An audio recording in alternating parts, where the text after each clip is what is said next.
वक्त हो गया है, बस अजान होने ही वाली है। अब मैं सहरी तो ठीक से कर ली थी ना? हाँ। मुस्तफा, नूर आपा की कोई खबर आई? आज वो फराज के साथ कंपनी आई थी। क्या? अब्दुल्ला साहब कितनी बेशर्मी से ये दोनों कंपनी तक आ गए। क्या चाहते थे? आपने क्या कहा अब्दुल्ला साहब? कहीं नर्म तो नहीं पड़ गए? मैं मिला ही नहीं तो फिर कैसी नरमी। ऊपर से मुझे असूदा साहिबा की बातें भी सुननी पड़ रही हैं। जरूर अपने बेटे को घर ले गई होगी। नहीं नहीं, वो भी नहीं मिली उनसे। अरे आप भी नहीं मिले, आसूदा साहिबा भी नहीं मिली, तो फिर कहाँ गए वो लोग? कहीं अजलान के घर पे तो नहीं है वो लोग? मैं अजलान को कह चुका हूँ, वो हिम्मत नहीं करेगा। बाबा मैंने भी पूछा था, लेकिन वहाँ पर भी नहीं है वो लोग। हो भी नहीं सकते। अब जो भी हाल हो भुगते हैं खुद ही। अभी तो तुम ये कह रही हो, लेकिन आसूदा साहिबा ने मुझे कुछ और ही बताया है। तुमने खुद रिश्ता मांगा था फराज का। बेशर्म औरत, मेरी शिकायत लगा रही है आपसे। बल्कि मैंने तो वो बात कब की ही भुला दी है। अम्मी आप वाकई ऐसा चाहती थी, अब इनकार मत कीजिए।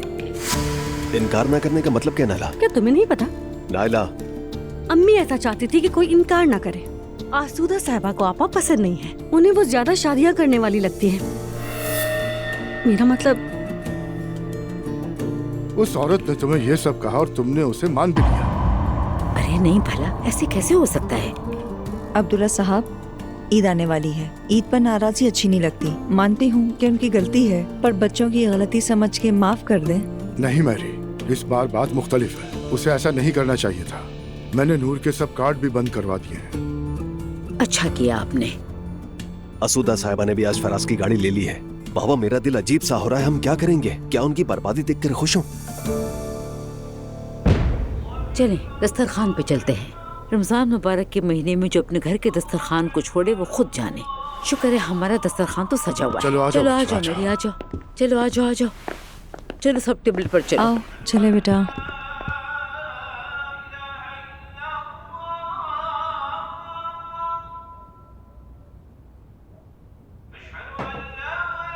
अल्लाह कबूल फरमाए। आमीन।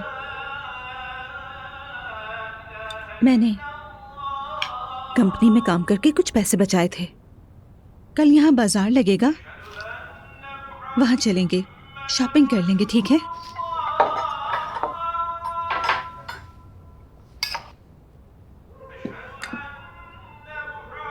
मुझे अफसोस है, मैंने तुमसे ऐसी जिंदगी का वादा नहीं किया था। मेरी जान, मैं खुश हूं तुम्हारे साथ और तुमने मुझे सुकून दिया है। मैं यहाँ सादा मैक्रोनी खाकर अपने घर के जहन्नुम पर तरजीह देती हूँ। एक बात कहूं तुमसे, सब ठीक हो जाएगा, फिक्र मत करो तुम। मैं इस बार कुछ भी नहीं करूंगी, एक दिन का भी नहीं हिलाऊंगी, क्योंकि मैं जानती हूँ मैंने कोई गलती नहीं की है। मैंने अब तक हमेशा वही किया जो मेरे घर वाले चाहते थे। अब मैं वो नहीं करूंगी। बहुत बर्दाश्त कर लिया, और सिर्फ इसलिए कि मैंने नापसंदीदा शख्स से शादी नहीं की। वो मुझे बेटी मानने से इनकार करते हैं तो बेशक करते रहे। मेरी माँ को क्या कहा जाए फिर? सिर्फ जिद में हमें इस हाल तक पहुंचा दिया। सच कहूं तो मुझे उन पर बहुत हैरत हुई थी। शायद आसूदा साहिबा मुझे पसंद करती है, मैं ये समझती थी। मेरी माँ कुछ अजीब सी है। बाहर से सबके लिए बिल्कुल अलग आसूदा क्वीन बनी फिरती हैं और बेटे के लिए बिल्कुल अलग खातून। उनका तुमसे कोई ताल्लुक नहीं, उनका मसला मुझसे है। तुम फिक्र मत करो, मत सोचो। हाँ, रिवायती तुर्क माँ। मुझे तुम्हारे लायक नहीं समझा।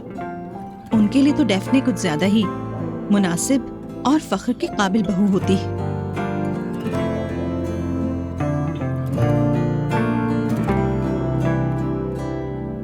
लेकिन मेरी दुल्हन तो तुम हो। तुम्हारे अलावा मुझे दुनिया में किसी और की परवाह नहीं है। मैंने तुमसे शादी इसलिए नहीं की कि मेरी माँ मुझ पर फख्र करे। मैं तो कब का ये छोड़ चुका हूँ, और वैसे भी वो तो ऐसी उस्ताद है जो हमेशा नंबर काटती रहती है, कभी मुतमईन नहीं होती वो। मेरी अम्मी भी ऐसी हैं। लगता है फराज हमारी माओ ने हमें एक ही जगह से जख्म दिया हुआ है। हम मिलकर इन जख्मों पर मरहम रखेंगे। हाँ मिलकर।